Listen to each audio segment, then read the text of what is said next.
La décroissance est à la mode.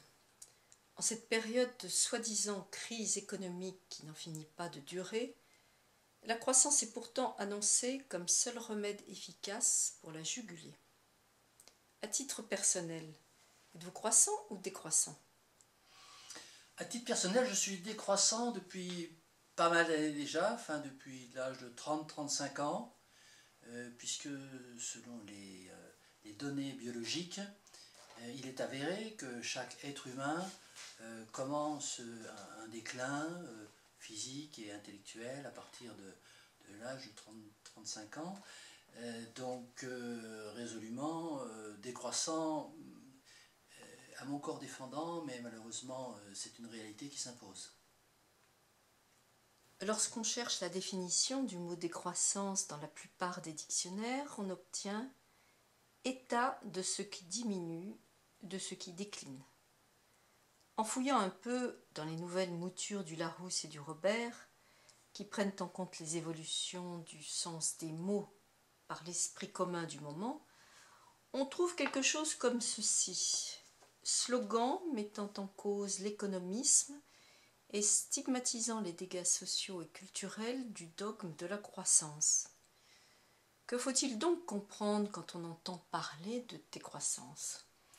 Alors c'est précisément le problème qui est posé par l'utilisation du mot décroissance par différentes personnes ayant des visions divergentes.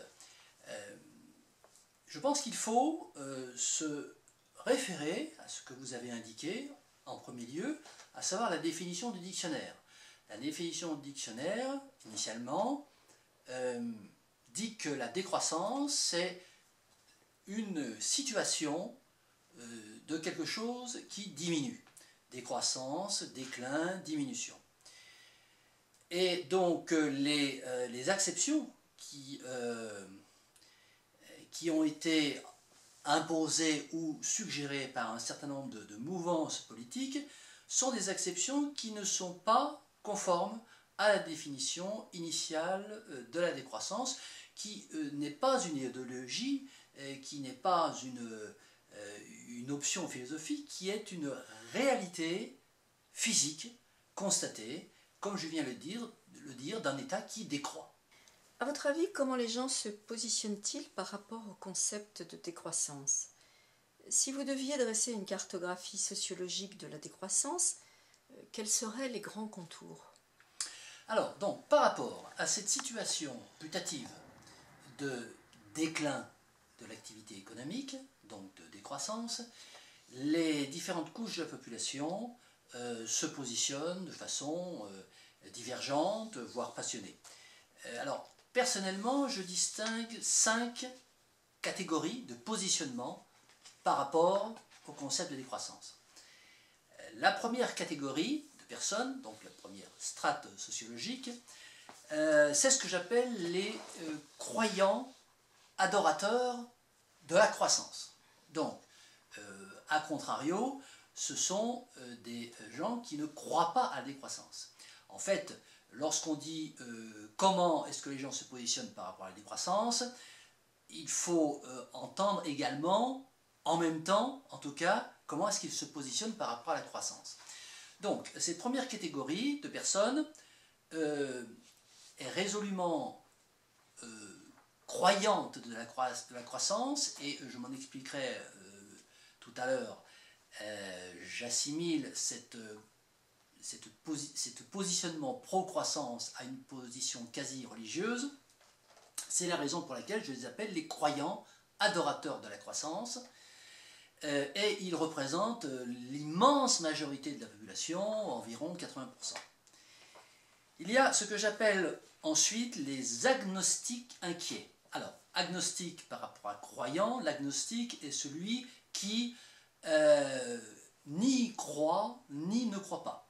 L'agnostique considère qu'il n'y a pas assez de preuves avérées dans le sens de la croyance, et pas assez de preuves avérées non plus dans le sens de la réfutation.